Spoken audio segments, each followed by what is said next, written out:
Hello guys, so we are again back to our class and welcome to Biology Girl Study with Me channel and I hope so कि जितने भी chapters मैंने आपको discuss किए हैं वो आपको बेनिफिशियल आपको वर्क कर रहा होगा, ठीक है,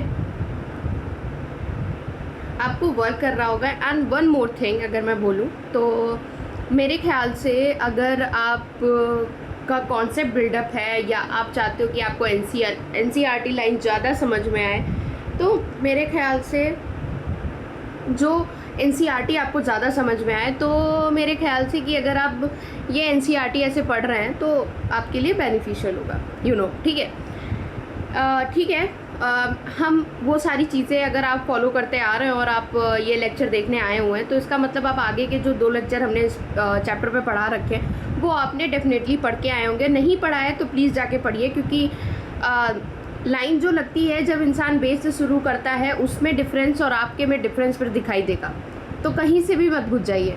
हाँ, इट्स ओके कि आपके आगे वाले कॉन्सेप्ट क्लियर है, देन आपको अगर ये नहीं समझ में आया देन आप देखने आए हो तो दैट इज़ बेनिफिशियल, ठीक है। एंड वन मोर थिंग, मैं हर एक चीज़ के साथ जैसे कि मैं ये भी बताती चलती हूँ कि ये इम्पॉर्टेंट है, ये फॉर्म हो जाता है, तो प्लीज़ उस चीज़ पे फोकस करिए, अंडरलाइन करिए। एनसीईआरटी को रेनबो नहीं बनाना है, 4 बार बोल चुकी हूँ कि उसको साफ़ सुथरा रखें। जितना साफ़ सुथरा रखेंगे और एक बार ही हाईलाइट करेंगे उतना आप रिवाइज करने में आपका मन लगेगा। ज़्यादा घिचड़ पिचड़ हो जाती है एनसीईआरटी में, तब भी मन नहीं लगता है। एनसीईआरटी लीजिए, हाईलाइट करिए, साइड में कोई चीज़ अगर एक्स्ट्रा बताई जा रही है तो उसके साइड में नोट डाउन कर लीजिए। एनसीईआरटी अगर और भी आप चाहते हैं कि एनसीईआरटी ना गंदी हो और उसके बाद अगर आप उसको रिव्यू करना चाहें या नोट्स को कुछ और भी अच्छा ऐड करना चाहें, वहाँ पे स्टिकी नोट्स का यूज़ आप कर सकते हैं। स्टिकी नोट्स को पेस्ट कर लीजिए। अगर मान लीजिए आपको वो सारी चीज़ें बार बार रिवाइज हो गए, now you want to revise something like new thing, तो आप उसको हटा के दूसरे स्टिकी नोट्स चिपका सकते हैं, तो आपकी एनसीईआरटी इस तरीके से सही रहेगी। ठीक, now we are going to discuss, जैसे कि हमने मैं इसमें 2 लेक्चर इस चैप्टर के ले चुकी हूँ। आपका जो ये 3rd लेक्चर है that is medical termination of the pregnancy पे है, जिसमें मेडिकल टर्मिनेशन पे थोड़ी सी बात हमने जो ये साइड में आपका ये पोर्शन दे रखा है उस पर मैंने कल अगले वाले जो हमने लेक्चर लिया था उसमें ये वाला पैरा मैंने आपको समझाया था। उसके बेसिस पे आपको समझ में आया होगा कि medical termination of pregnancy basically होता क्या है। आज हम उसको डिटेल में पढ़ेंगे और मेरी कोशिश है, अगर मुझे ये फील नहीं होता है कि बहुत सारी चीज़ें याद करने को है कि आपको एक लेक्चर में बहुत बर्डन बन जाएगा, क्योंकि मैं एक वीडियो में भी पढ़ा के पूरा chapter NCERT line to line cover कर सकती हूँ, बट आई वांट टू कि आपको याद करना है वो चीज़, ठीक है। आपको अगर याद करनी है वो सारी चीज़ें तो आपको क्लियर होना चाहिए। बेसिकली अगर आप एक टॉपिक पढ़ने आ रहे हो तो अगर आप उस टॉपिक को 30 से 40 मिनट्स दे रहे हो तो वो दोबारा फिर आपको दिक्कत ना करे, इस तरीके से हम पढ़ा रहे हैं। इस वजह से जो बहुत इंपॉर्टेंट टॉपिक है उनका एक लेक्चर आता है, कहीं कहीं पे बहुत नॉर्मलाइज चीज़ें हैं तो उनमें मैं 2 टॉपिक भी कवर कर देती हूँ, ठीक है। तो इस वाले लेक्चर में मेरा यही है कि अगर इसमें ज़्यादा ऐसा होगा कि कॉन्सेप्ट बेस्ड है, अगर आपको कॉन्सेप्ट समझ आ गया then you can solve your question. So हम आगे भी पढ़ेंगे। अगर लगता है कि आपको ज़्यादा याद करना पड़ रहा है या चीज़ें हैं रिवाइज करने को हैं तो आपका सेकेंड एक और लेक्चर हो सकता है इस चैप्टर का आए। तो हम लोग स्टार्ट करते हैं, कोशिश करते हैं। एक तो आपका ये है, फिर आपका सेक्सुअली ट्रांसमिटेड इन्फेक्शन। मैं कोशिश करूँगी कि आपको मैं आज ये पूरा चैप्टर इसमें पढ़ा दूँ, ठीक है। इतना कुछ है नहीं, ठीक। ये हम डिस्कस कर चुके हैं, ठीक है। Topic student medical termination of pregnancy, ठीक है, इस पे पढ़ेंगे। बिना किसी लोड के पढ़ना है। एनसीईआरटी को जितना ज़्यादा रिवाइज करेंगे उतना ही आपको हर एग्ज़ाम में प्रॉफिट मिलेगा, फिर चाहे वो बोल्ड हो, नीट हो, कोई भी एग्ज़ाम कॉम्पिटिटिव का ले लो, ठीक है।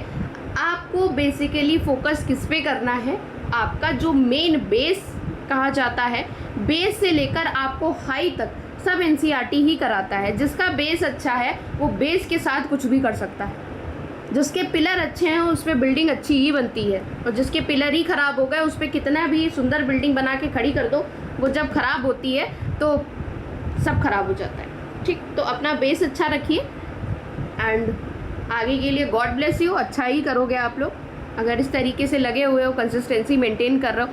और one more thing, consistency is a power of success, ठीक है।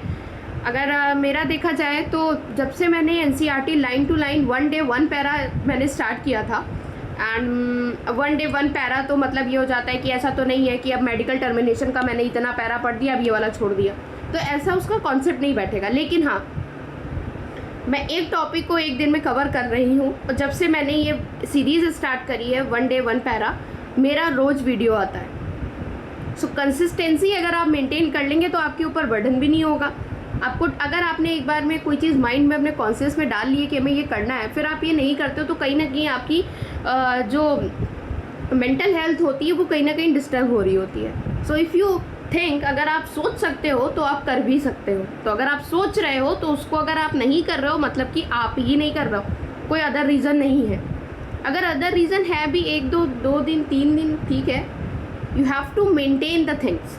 अगर आपको मेंटेन करना आ गया then you have a very good power, कि अगर आप इतना सोच पा रहे हो कि आपको यूट्यूब पे जाके एनसीईआरटी लाइन टू लाइन पढ़ना है, तो आपका सिर्फ एक ही चीज़ लैक कर रही है कि आप पढ़ नहीं रहे हो, आप रोज़ आ नहीं रहे हो।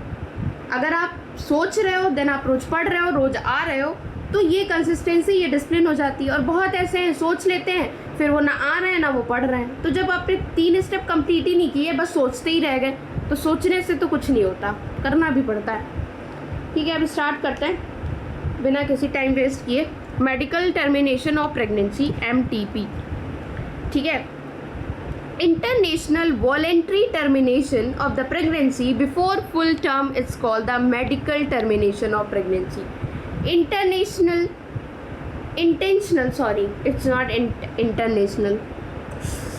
Intentional or voluntary termination of the pregnancy before term is called medical termination of pregnancy. मतलब अपने इंटेंशन के थ्रू वॉलेंट्री, अगर प्रेगनेंसी के वो मंथ्स पूरे नहीं होते, उनके पहले ही आप उस चीज़ को एबॉर्शन या कुछ कराना चाहते हो, तो that is medical termination of pregnancy और induced abortion, that's okay. So nearly 45 to 50 million MTP are performed in a year all over the world. पूरे दुनिया में एक साल में 45 से 50 मिलियन MTP एबॉर्शन मतलब हो जाते हैं, which is account to 1/5 of the total number of conceived pregnancy in a year. Whether to accept legalize MTP or not is being debated upon in many countries due to the emotional, ethical, religious and social issues involved in it. बहुत सारे MTP जो हैं वो countries में जो है due to emotional, ethical या religion की वजह से या सोशल इश्यूज़ की वजह से भी होते हैं।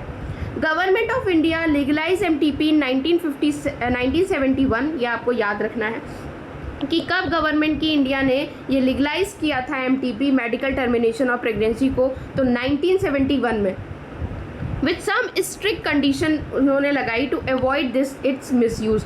उन्होंने कुछ लीगलाइजेशन इस वजह से इसमें स्टार्ट किया कि जो ये टर्मिनेशन हो रहा है इसका मिसयूज़ ना हो, इस वजह से उन्होंने कुछ रिस्ट्रिक्शंस लगा दी थी इन 1971, ठीक है। Such restrictions are all the more important to check the indiscriminate and illegal female foeticide which is reported to be highly in India. India में ये लेवल पे बहुत सारी चीज़ें, क्योंकि इंडिया में सोशल में लाइक कि गर्ल्स का पैदा होना बहुत ख़राब माना जाता है। अब इंसान चाहता है अमीनोसेंटेसिस करा के आ गया, अमीनोसेंटेसिस में उसे पता चल गया, अब डॉक्टर ने अगर मान लो अमीनोसेंटेसिस, अब तो मतलब लीगली नहीं माना जाता। अगर मान लो डॉक्टर ने बता दिया, अब उन्हें फीमेल पता चल गई, अब उन्होंने जाके एबॉर्शन करा दिया। तो इस वजह से इंडिया में इन सारी चीज़ों को लीगलाइज, गवर्नमेंट ने लीगलाइज किया MTP को 1971 में, और कुछ जो है स्ट्रिक्ट कंडीशंस वहाँ पे रखी कि आप इसी कंडीशंस पे आप एबॉर्शन करा सकते हो। अगर normally because of the sex and all के वजह से करा रहे हो तो that is not allowed in India. Why MTP, क्यों MTP? अब हर एक जगह पे अगर कोई भी टॉपिक आप पढ़ रहे हो तो व्हाट एंड वाई तो बन ही जाता है, एंड हाउ, ठीक है। Obviously the answer is to get rid of unwanted pregnancy इधर due to the casual unprotected intercourse और the failure of contraceptive use during the coitus और अ रेप। अब MTP की कुछ, हर एक चीज़ की निगेटिविटी भी है, हर एक चीज़ की पॉजिटिविटी भी है। MTP रोका किस लिए गया कि जिसमें कि सिर्फ सेक्स जानने के लिए फीमेल ना पैदा हो, इस वजह से MTP कराए दे रहे हैं, तो that is not good basically. But अगर मान लो कभी अनवांटेड प्रेगनेंसी गेन हो गई, ठीक है, कैजुअल अनप्रोटेक्टेड इंटरकोर्स हुआ, जो कॉन्ट्रासेप्टिव है जो आप आगे पढ़ के आ रहे हैं, बैरियर एंड ऑल जितने भी चीज़ें आप पढ़ के आ रहे हैं, तो अगर मान लो वो फेल हो गई या रेप हो गया, तो इन सब अनवांटेड जो प्रेगनेंसी होती है उनको ख़त्म करने के लिए आपका जो MTP है, जो मेडिकल टर्मिनेशन प्रेगनेंसी है, वो ज़्यादा ये उसकी पॉजिटिविटी है, ठीक है। Now MTP are also initial in certain cases where continuation of the pregnancy would be harmful or even fatal to the mother to fetus of, और एक इस वजह से भी इनिशियल हो जाता है। कभी कभी प्रेगनेंसी कोई मदर है वो प्रेग्नेंट है, लेकिन हो सकता है कि वो जो है बेबी को फैटल कर रही हो या मदर के फीटस को फैटल कर रही है, उससे मदर को कोई दिक्कत आ जाए, इस वजह से भी एबॉर्शन करना पड़ जाता है।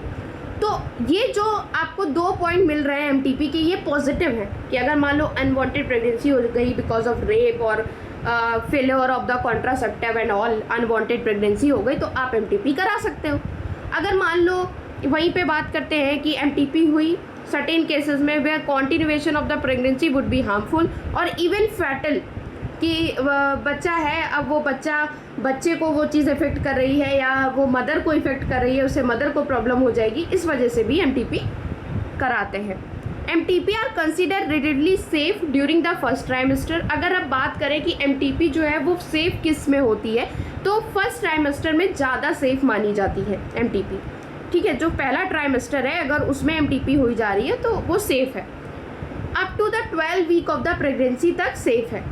Second trimester abortion are much more riskier. अब जो सेकेंड ट्राइमेस्टर अगर स्टार्ट हो गया, अगर आपने आगे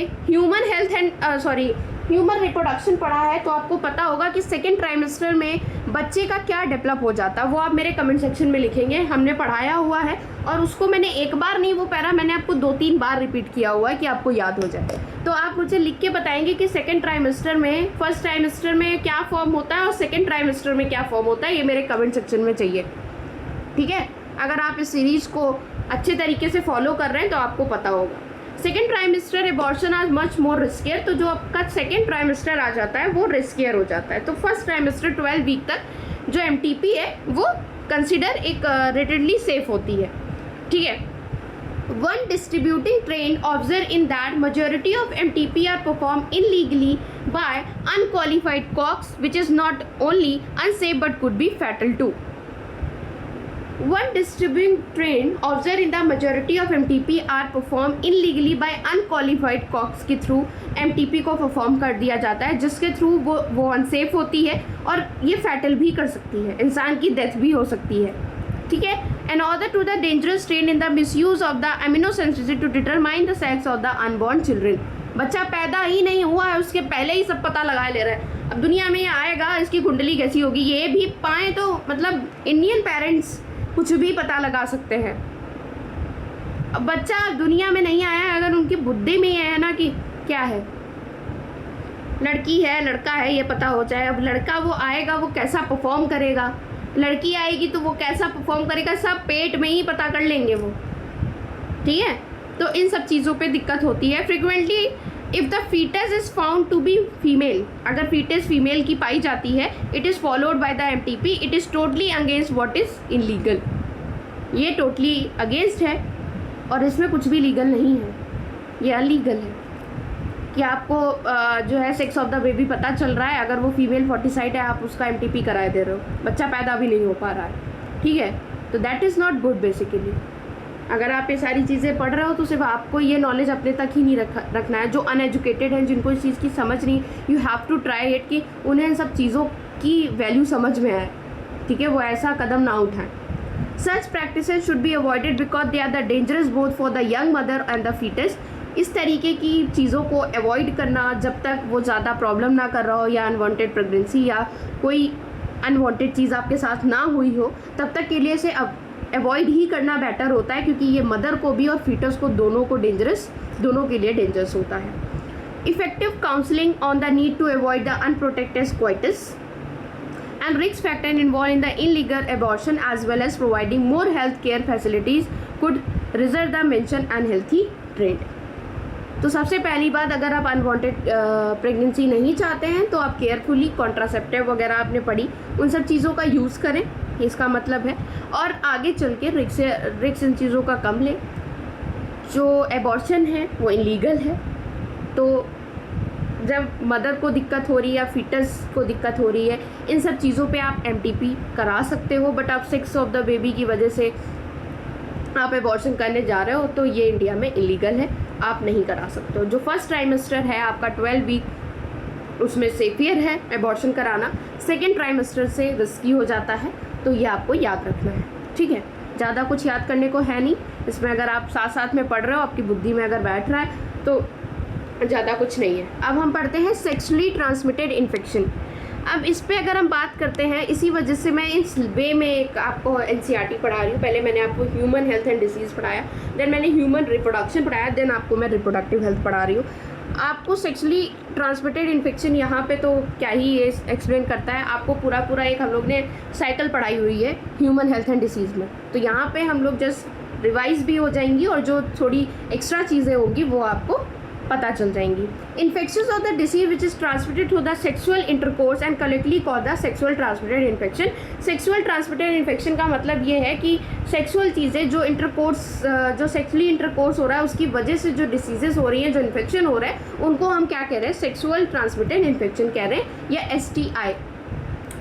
वेनरल डिसीज VD और the reproductive tract infection RTI, gonorrhoea, syphilis, genital herpes, chlamydia, genital warts, hepatitis B of the course, the most discussed infection in the recent year।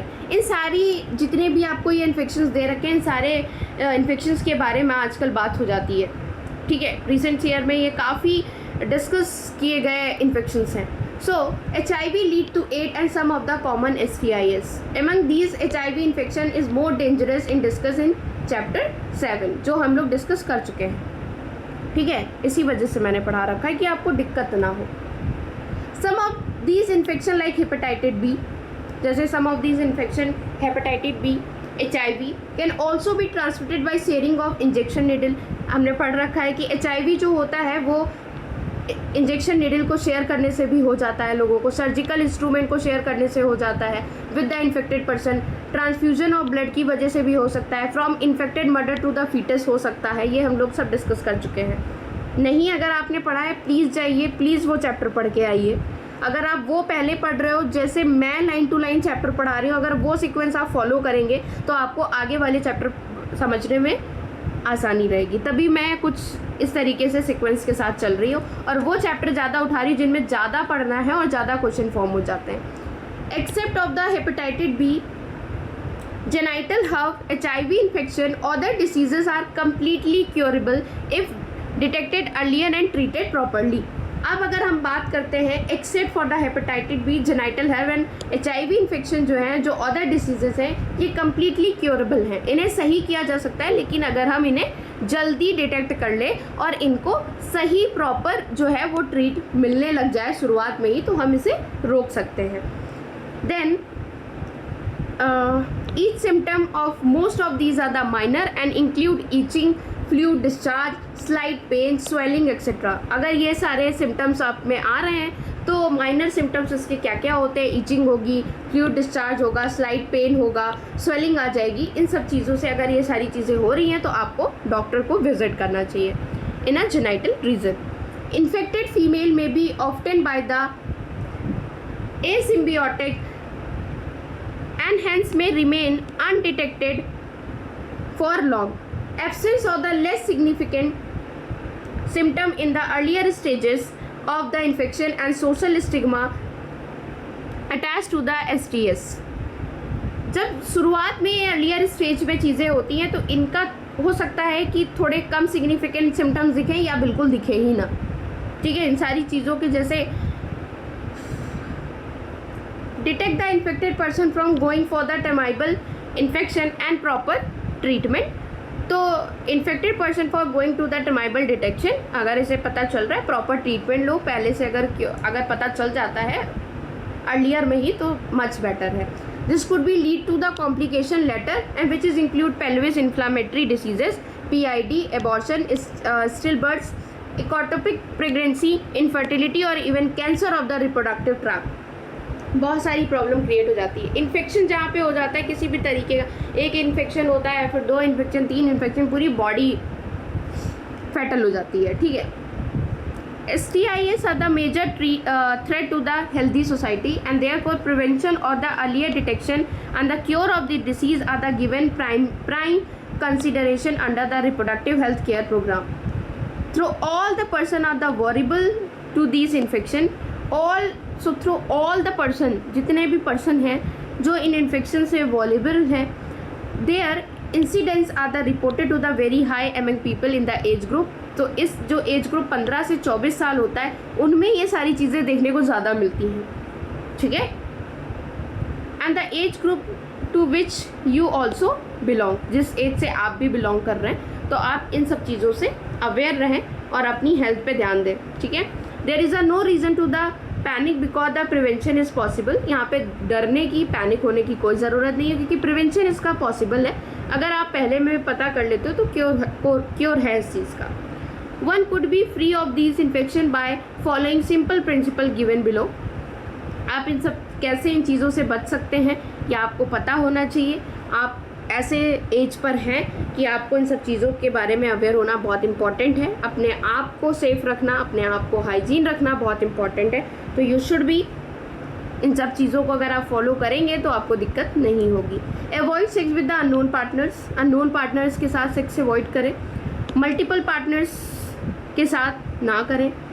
Always try to use condom during the quarters. आपने condom के बारे में पढ़ा क्योंकि इसमें सिर्फ protected quarters ही नहीं, इसमें STD, HIV ये सारी चीज़ें भी एक दूसरे से ट्रांसफ़र नहीं होती हैं. तो आप इन सब चीज़ों का यूज़ कर सकते हैं. In case of doubt one should be go to qualified doctor. अगर आपको डाउट हो रहा है तो आप क्वालिफाइड डॉक्टर के पास जाएँ for earlier detection and get complete treatment and diagnose with infection. Complete treatment इसका लें और इस इन्फेक्शन को डायग्नोज करना है. ठीक है. तो आपको ये अगर 3 चीज़ें आप अवॉइड करके, 2 चीज़ें अगर आप ये अवॉइड करते हैं तो तीसरे तक आपको नहीं जाना पड़ेगा. अगर ऐसा कुछ है तो आप please go to the qualified doctor and discuss with them. Infertility. आजकल के टाइम पे इनफर्टिलिटी बहुत बड़ा टॉपिक बनता चला जा रहा है, बहुत बड़ा. ठीक है. आज के टाइम पे बहुत सारी चीज़ें आ गई हैं और इसमें भी बहुत सारी चीज़ें लिखी हुई हैं. आपको वो with the example, with the full form और यूजेस सब तरीके से याद रखना है. बहुत क्वेश्चन फॉर्म होता है इससे. ठीक है. Discuss on the reproductive health is incomplete without the mention of infertility. A discussion on the reproductive health जो है वो इनकम्प्लीट है जब तक आप ये मेंशन नहीं करते इनफर्टिलिटी को. A large number of couple over the world, including India, are infertile. Large number of couple India से लेके वर्ल्ड तक जो कपल्स हैं वो इनफर्टाइल हैं. And they are unable to produce children in spite of unprotected. अगर वो बच्चे बर्थ देने में कैपेबल नहीं हो पा रहे हैं, सेक्सुअल और कोहैबिटेशन, वो अनप्रोटेक्टेड की भी यूज़ नहीं कर रहे बट फिर भी इनफर्टिलिटी है उनके अंदर. ये बात यहाँ पे है. The reason of this could be many physical congenital diseases, drug, immunological और इवन साइकोलॉजिकल. रीज़न कुछ भी हो सकता है. फिजिकली भी हो सकता है, कंजेक्शनल हो सकता है, डिसीज़ हो सकती हैं ड्रग की वजह से, इम्यूनोलॉजिकल की वजह से और साइकोलॉजिकल की वजह से भी हो सकता है. In India often the female is blame on the couple being childless. India में अगर बात करी जाए तो अगर बच्चा नहीं है तो फीमेल को ब्लेम किया जाता है. ठीक है. But more often than not the problem lie in the male partner. But आपकी NCERT भी लिख रही है. ठीक है. ये लाइन काफ़ी फेमस होती है. But the more often than not the problem lie in the male partner. जो प्रॉब्लम है वो मेल पार्टनर में ही लाई करती है. ठीक है. लड़के उड़के लिखने मत चले आना. अरे एक दीदी है कैसे बोल दिया तुमने, बुक लिख दे रही है तो तुम भी कुछ भी बोल दोगी. मतलब क्या, बुक लिख रही है, मैं कुछ नहीं बोल रही हूँ. हाँ. Specialised health care unity in fertile clinics, could you help in diagnose and correct treatment some of these disorder and enable these couples to have a child। Infertility में यही होता है, इन सारी चीज़ों को डायग्नोस करते हैं, ट्रीटमेंट देते हैं करेक्ट तरीके से, और जो डिसऑर्डर होते हैं उनको सही करते हैं और चिल्ड्रन प्रोवाइड करते हैं कपल्स को, and that is a very good job basically. ठीक है, where such correction are not possible, the couple could be assigned to have children through the certain special technique commonly called the assisted reproductive technology ART।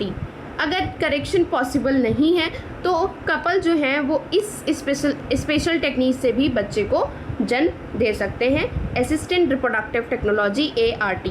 आपको याद रखना है ये full form. In vitro fertilisation, यहाँ से आपका याद करने का सिनेरियो शुरू होता है। अभी तक तो कॉन्सेप्ट था, अब आपको ये याद करना है। इस पैरा को मार्क कर लीजिए, इसको आपको बार बार रिवाइज करना है। जब आप इस चैप्टर को रिवाइज करने आएंगे तो एक तो वो बैरियर वाला पूरा जो पार्ट है उसको रिवाइज करना है, उस पर ज़्यादा ध्यान देना है, और दूसरा आपको विट्रो जो ये वाला पैरा है इसको बार बार रिवाइज करना है। In vitro fertilisation IVF fertilization outside the body in almost similar condition as that in the body। IVF fertilization outside the body in almost similar condition as that in the body। IVF में क्या होता है, fertilisation outside the body ही होता है, जैसे almost similar condition आपकी body करती है वैसे सेम IVF का प्रोसेस है। Followed by the embryo transfer, embryo transfer किया जाता है in one of such method. In this method popularly known as a test tube baby programme. ये IVF जो है इन विट्रो फर्टिलाइजेशन, इसको सबसे पहले तो हमें याद रखना है कि टेस्ट ट्यूब बेबी प्रोग्राम भी बोला जाता है। ये जैसे कि नॉर्मल बच्चा होता है बाहर की तरफ वो पूरा जो होता है वो डेवलप होता है, वैसे ही सेम इसमें भी कंडीशंस होती हैं। दूसरा आपको याद रखना है एम्ब्रियो ट्रांसफ़र होता है इसमें, ठीक है। ओवा फ्रॉम द वाइफ से ओवा लिया जाता है, donor female, and the sperm from the husband, donor male. अगर कोई प्रॉब्लम वाइफ में नहीं है तो ओवा उससे ले लिया जाएगा, अगर वाइफ में कोई प्रॉब्लम हो रही है ओवा में तो किसी डोनर फीमेल से ले लेते हैं। अगर स्पर्म में प्रॉब्लम नहीं है हस्बैंड में तो उससे ले लिया जाएगा, अदरवाइज डोनर मेल से भी ले लिया जाता है। Are collected are induced to form a zygote and are induced to form zygote under the stimulate condition in the laboratory. और इनको क्या किया जाता है, लेबोरेटरी के अंदर ये जाइगोट में इंड्यूस कराया जाता है। And after that the zygote और the earlier embryo with up to 8 blastomer could then be transferred into the fallopian tube। बाद में जब earlier embryo 8 blastomere up to 8 blastomere तक फॉर्म हो जाता है तो जो वो ये जो फॉर्म होता है ब्लास्टोमियर, इनको ट्रांसफ़र कर देते हैं fallopian ट्यूब में।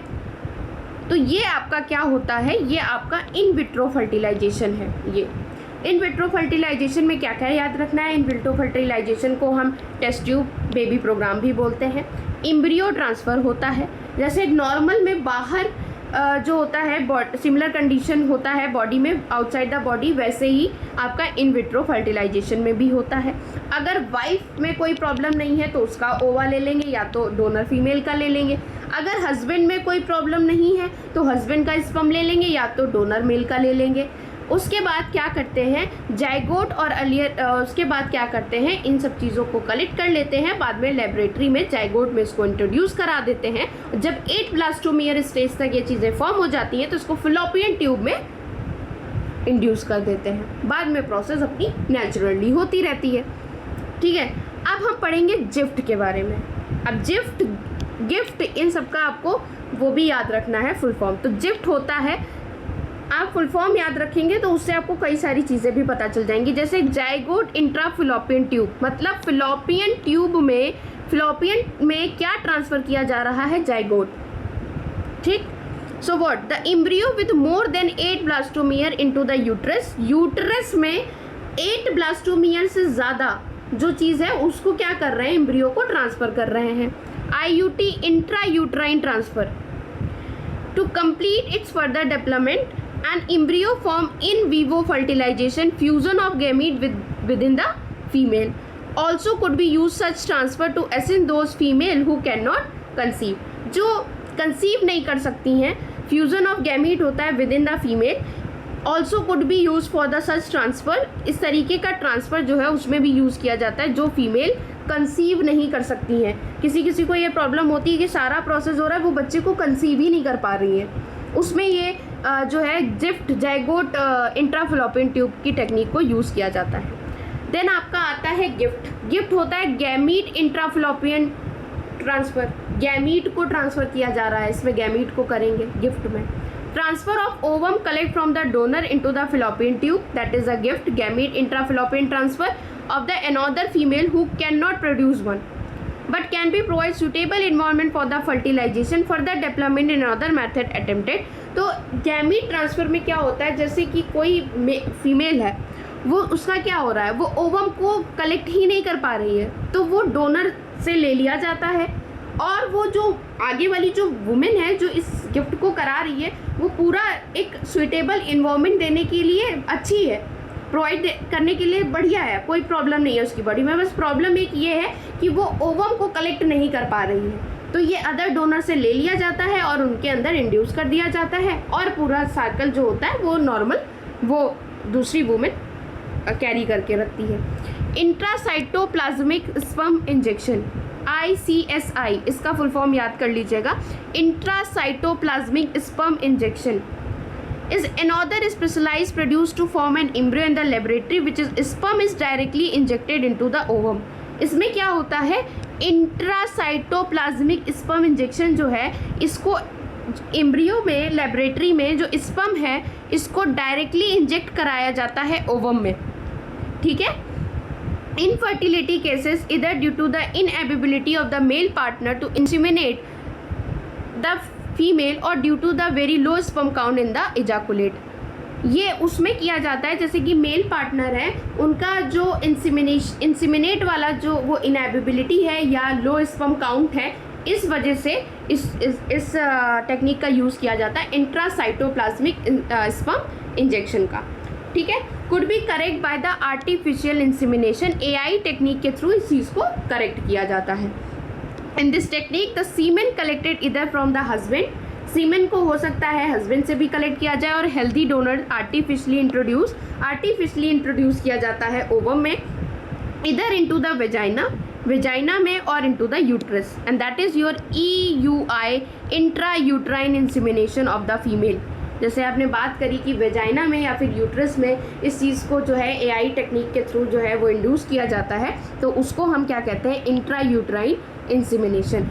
अगर आपने ये गिफ्ट क्या होता है, गैमीट इंट्राफैलोपियन ट्रांसफ़र होता है, तो आपको समझ आ जाएगा कि फैलोपियन ट्यूब में आपका गैमीट को जो है वो इंड्यूस कर रहे हैं। आपने गिफ्ट याद कर लिया तो जाइगोट को मोर देन 8 ब्लास्टोमियर को ट्रांसफ़र कर रहे हैं, ठीक है। इंट्रासाइटोप्लाज्मिक स्पर्म इंजेक्शन क्या होते हैं, ACI, तो जिनमें लो काउंट ऑफ द स्पर्म है, एबिलिटी ऑफ द इंसिमिनेशन है, उनमें इन चीज़ों का यूज़ किया जा रहा है, आर्टिफिशियल इंसिमिनेशन कराया जा रहा है। जो सीमेन है उसको कलेक्ट किया जा रहा है डायरेक्टली ओवम में जो है वो इंट्रोड्यूस किया जाता है हेल्दी डोनर से, हस्बैंड से लेके वेजाइना में या फिर यूट्रस में, तो इसको कह रहे हैं इंट्रा यूट्राइन इंसिमिनेशन, ठीक है। अब आगे आते हैं, थ्रो ऑप्शंस आर मैनी, अगर बात करें तो ऑप्शन बहुत सारे हैं। All these technique required to extremely high previous handling by specialised professionals and expensive instrumentation. बहुत सारे टेक्निक हैं बच्चे को कैरी करने के लिए, इसके लिए सिर्फ आपको एक प्रोफेशनल स्पेशलाइज्ड चाहिए और ये थोड़े एक्सपेंसिव भी होते हैं, ठीक है। Therefore these facilities are presently available only a very few centre in the country and obviously their benefit is affordable to the only a limited number of people. और ये कोई आपको अगर ये कर रहे हैं प्रोसेस, तो ये आपको कोई वो नहीं देते कि आपको कैरी ये हो जाएगा या आपको बच्चा मिल ही जाएगा। बहुत गॉड गिफ्टेड चीज़ें होती हैं ये सारी चीज़ें, अगर ये मिल जा रही हैं तो it is a God gifted basically. तो इस वजह से only a limited number of people को ये अफोर्डेबल भी होता है, बेनिफिट होता है इससे। Emotional, religional and social factor are also detained in the abortion of those method and since the ultimate aim of all these procedure is to have children. In India, we have so many orphaned and destitute children who would probably not survive, still minority, unless take care of. Our law permit legal abortion and it is as yet one of the best method of the couple looking for the parenthood. ठीक है, गोद वगैरह भी इंसान ले लेता है जब ये सारी थी और अच्छी भी चीज़ है. रिप्रोडक्टिव हेल्थ समरी हम पढ़ते हैं. समरी अगर आगे आपने पूरा चैप्टर मेरे साथ पढ़ के आया हुआ है तो समरी में कुछ होता नहीं है, लेकिन फिर भी पढ़ लेते हैं, एक बार पूरा चैप्टर रिवाइज हो जाता है. Reproductive health refer to the total well being and all except of the reproduction, physical, emotional and behaviour and social. Or the nation was the first nation in the world inseminate various action plan and the national level toward. सारी चीज़ें हम ये पढ़ चुके हैं. Counselling and correcting, आपको counselling करना चाहिए. जैसे मैंने बताया कि अगर आप ये सारी चीज़ें पढ़ रहे हो तो आपको अवेयर कराना चाहिए, सिर्फ आप तक ही ये सारी चीज़ें नहीं रहनी चाहिए. ठीक है. Among people about the reproductive organ, adolescence and associated changes, safe and hygienic sexual practice, sexually transmitted infection including AIDS is the primary step toward the reproductive health. ठीक है. Providing medical facilities and care to the problem like a menstrual irregularities, pregnancy related, expect delivery, medical termination pregnancy, medical termination pregnancy, irregularity, menstrual, सारी चीज़ें हम discuss कर चुके हैं human reproduction से लेकर रिप्रोडक्टिव हेल्थ तक. And most natal child and the maternal management is another important aspect of the reproductive and child care program. Now, overall improvement health has taken place in the country and induced maternal infant mortality rate and STI, infertile couple, improved health facilities and growth, natural traditional barrier, IODs pills, सारी चीज़ें पढ़ चुके हैं. ठीक है. Medical termination pregnancy is legalise in our country and MTP is generally performed to get rid of the unwanted pregnancy due to the rape and casual relationship. And also are cases when the continuation of the pregnancy could be harmful, even fatal to their. इस चीज़ों में तो एक तो आपका MTP जो है वो लीगल हो गया, लीगलाइज्ड हो गया आवर कंट्री. MTP जो है जनरली तब परफॉर्म किया जाता है जब अनवांटेड प्रेगनेंसी हो जाए, रेप की वजह पे या कैजुअल रिलेशनशिप की वजह से. और कॉन्टिन्यूएशन ऑफ प्रेगनेंसी कुड भी हार्मफुल, जब बच्चा या मदर को वो डेंजरस हो रही हो तो करवा दिया जाता है. Infection of the disease transmitted through the sexual intercourse are the called sexually transmitted diseases. And pelvic inflammatory disease PIDS, stillbirth, infertility are the some of the complication of them. And earlier detection facilities, better cure of these disease, avoiding sexual intercourse with unknown multiple partners. ये आपने पढ़ रखा है, दो जो point में हमने अभी पढ़ाया आपको. Inability of corner produce children even after 2 years of unprotected sexual combination is called infertility. अगर आप अनप्रोटेक्टेड सेक्सुअल कॉम्बिनेशन कर रहे हो और उसके बाद भी 2 साल तक आपको बच्चा जो है वो कैरी नहीं हो रहा है तो that is called the infertility. And various method are not available to help such couples. In vitro fertilization followed by the transfer of embryo into the female genital tract. In vitro fertilization में क्या हो रहा है, embryo को female genital tract में transfer किया जाता है. One such method and is commonly called the test tube baby programme. इसको हमने पढ़ लिया है. और प्लीज़ जो मैंने बताया बैरियर कॉन्डोम वाला वो आपको पार्ट याद रखना है इस चैप्टर का. और ये जो आपका लास्ट इनफर्टिलिटी वाला है, क्योंकि और जो ये मेडिकल टर्मिनेशन वाला था और सेक्सुअल वाला जो पैरा था, सेक्सुअल ट्रांसमिटेड इन्फेक्शन, ये आपने ह्यूमन रिप्रोडक्टिव हेल्थ में भी आप पढ़ के आएंगे. तो इस पर अगर कोई क्वेश्चन फॉर्म होगा तो आप कर ले जाएंगे. इस वाले पैराग्राफ में आपको यही सब बताया गया है. सिम्टम्स, हेपेटाइटिक बी, HIV, एड्स, ये वहाँ पे जब आप डिटेल में पढ़ के आओगे तो आप ये सॉल्व कर ले जाओगे. लेकिन इनफर्टिलिटी हो गया और ये बैरियर हो गया, ये इसकी जान है इस चैप्टर की. ठीक है. बेसिकली आपको रिप्रोडक्टिव हेल्थ में यही, और उसके आगे जो आपको बहुत नॉर्मल चीज़ें बताई गई हैं कि हम दो हमारे दो टाइप का स्लोगन और एजुकेट पीपल को ये चीज़ें मेंटेन करनी चाहिए, ये सारी चीज़ें बताई गई हैं. तो अगर इन सब चीज़ों पे आप फोकस करेंगे, ये अगर पेजेस पे इस पे ज़्यादा फोकस करके चलेंगे तो यहाँ से आपके ये दो पैरा से पेजेस से ज़्यादा क्वेश्चन फॉर्म हो जाते हैं. और अगर ये HIV पे फॉर्म होंगे तो अगर आप ह्यूमन हेल्थ एंड डिसीज़ अच्छे से पढ़ लेते हैं तो आप कर लेंगे. What do you think it is significant reproductive health in society? पढ़ चुके हैं, आपको आना चाहिए, देख लो. Amniocentesis of the sex determination ban in our country, in this ban necessary? क्या ये नेसेसरी है? कमेंट करें, बता सकते हैं, हमने कमेंट किया भी हुआ है. हमारे भी कमेंट सेक्शन में लिखें ऐसा क्यों ज़रूर है, सही कि नहीं सही है.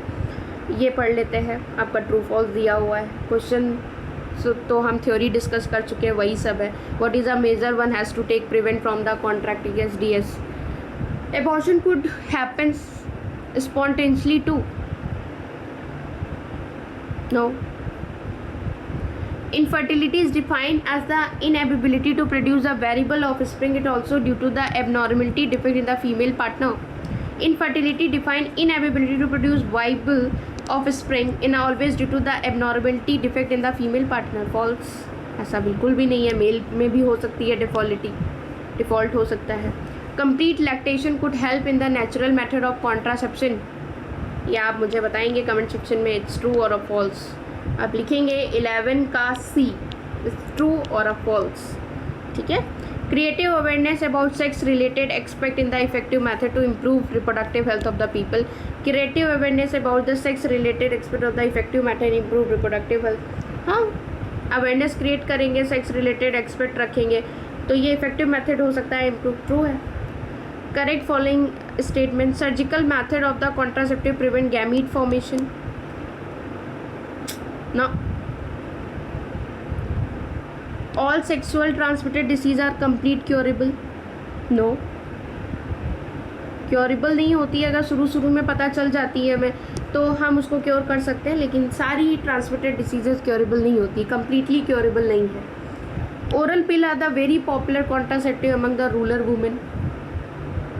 हाँ, बोल सकते हैं. ठीक है, क्योंकि दे आर ये इजीली अवेलेबल हो जाती है रूरल एरियाज़ में, ऐसा है. सहेली वर्ड याद रखना है आपको, और कहाँ ये इन्वेंट हुई थी ये आपको याद रखना है. कब लेनी होती है, 1 वीक पिल है, आपको ये याद रखना है. ETS technique embryo are always transfer into the uterus. अभी पढ़ाया है, आप बताएंगे. ठीक है, मैंने सारे ही करा दूँ, सभी कुछ करा देंगे तो फिर आप क्या रिवाइज करेंगे. So very very congratulations. ये चैप्टर भी पूरा होता है. नाउ मैं सोच रही हूँ इसके बाद मैं आपको इकोलॉजी पढ़ा दूँ, इवोल्यूशन, क्योंकि वो चैप्टर भी आपको बहुत याद करना है. उसमें बहुत डिटेलिंग चैप्टर है, बहुत कुछ याद करना है, कई सारे लेक्चर जा सकते हैं उसके. तो इसके बाद हम सोच रहे हैं, हमने अपना ह्यूमन हेल्थ एंड डिसीज़ पढ़ लिया, ह्यूमन रिप्रोडक्शन पढ़ लिया, रिप्रोडक्टिव हेल्थ कंप्लीट कर लिया है. Now we are going to move forward with evolution. Evolution में बहुत कुछ याद करना है. हम इकोलॉजी पढ़ लेते हैं, उसके बाद फिर जो बहुत हाई वेटेज और बन जाते हैं मॉलिक्यूलर बेसिस ऑफ इनहेरिटेंस, ये सारे कॉन्सेप्चुअल वाले चैप्टर हैं, इनको हम बाद में कवर करेंगे. ये चैप्टर मैं इसलिए पहले से पढ़ा रही हूँ कि आप इसको धीरे धीरे रिवाइज़ करना अगर स्टार्ट कर देते हैं तो आगे चल के आपको, जब आप अभी से पढ़ लेंगे तो कई बार इनको रिवाइज़ कर लेंगे आगे, तो आपको ज़्यादा बेनिफिशियल, क्योंकि इसमें चीज़ें याद ज़्यादा करनी है, इस वजह से मैं इन्हें पहले ला रही हूँ. और मिलते हैं नेक्स्ट वीडियो में, that is your next chapter and it's evolution. तब तक के लिए thank you so much, and please like comment and subscribe. और अगर आपको किसी भी चीज़ की हेल्प चाहिए और आपको लग रहा है कि कुछ चेंजेस लाने चाहिए या आपको कोई हेल्प चाहिए तो प्लीज़ मेरे कमेंट सेक्शन में लिखें. एंड प्लीज़ अगर आपको लेक्चर बेनिफिट कर रहा है, बेनिफिशियल लग रहा है, तो प्लीज़ अगर आप यहाँ तक वीडियो देख रहे हैं तो एक सब्सक्राइब और लाइक तो बनता है. So please like and subscribe. और अगर आप इसी तरीके से सपोर्ट दिखाएंगे तो मैं NCERT line to line live आकर पढ़ाना भी स्टार्ट कर सकती हूँ. Thank you so much.